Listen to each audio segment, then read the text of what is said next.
பொங்கல் பண்டிகை கொண்டாட்டங்களுக்காக சென்னையின் பல்வேறு பகுதிகளில் இருந்து 3 நாட்களுக்கு சிறப்பு பேருந்துகள் இயக்கப்படுகின்றன. இதற்காக சிறப்பு முன்பதிவு கவுண்டர்கள் நாளை முதல் செயல்படுகின்றன. இதுகுறித்த கூடுதல் விவரங்களை தருகிறார் எமது செய்தியாளர் விவேக். வரும் 14ஆம் தேதி பொங்கல் பண்டிகை கொண்டாடப்படுகிறது. இதற்காக அரசு போக்குவரத்து கழகம் சார்பில் சென்னையிலிருந்து 11,270 சிறப்பு பேருந்துகள் இயக்கப்படுகின்றன. குறிப்பாக பண்டிகைக்கு முந்தைய நாட்களான 11, 12, 13 ஆகிய 3 நாட்களுக்கு இந்த சிறப்பு பேருந்துகள் இயக்கப்படுகின்றன. இந்த முறை பயணிகளின் வசதிக்காக சென்னையிலிருந்து 5 இடங்களிலிருந்து இந்த சிறப்பு பேருந்துகள் இயக்கப்படுகின்றன.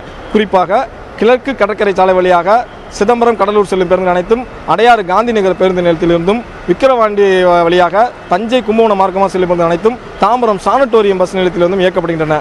மேலும் வேலூர் மார்க்கமாக ஓசூர் வரை செல்லும் பேருந்துகள் அனைத்தும், பூந்தமல்லி பஸ் நிலையத்திலிருந்தும், ஆந்திரா செல்லும் பேருந்துகள் அனைத்தும் அண்ணா நகர் மேற்கு பஸ் நிலையத்திலிருந்தும் இயக்கப்படுகின்றன. இதர பேருந்துகள் வழக்கம் போல் கோயம்பேடு பேருந்து நிலையத்திலிருந்து இயக்கப்படுகின்றன. இந்த சிறப்பு பேருந்துகளுக்கான முன்பதிவு கவுண்டர் அமைக்கும் பணி சென்னை கோயம்பேடு பேருந்து நிலையத்தில் நடைபெற்று வந்தது. அதாவது கோயம்பேடு பேருந்து நிலையத்தில் ஏற்கனவே 10 கவுண்டர்கள் உள்ள நிலையில் கூடுதலாக 16 கவுண்டர்கள் அமைக்கும் பணி நடைபெற்று வந்தது. இந்த பணி தற்போது முடிந்துள்ளது. நாளை முதல் சிறப்பு கவுண்டர்களும் செயல்பாட்டுக்கு வருகிறது. தந்தி டிவி செய்திகளுக்காக ஒளிப்பதிவாளர் ரவியுடன் எஸ் விவேக்.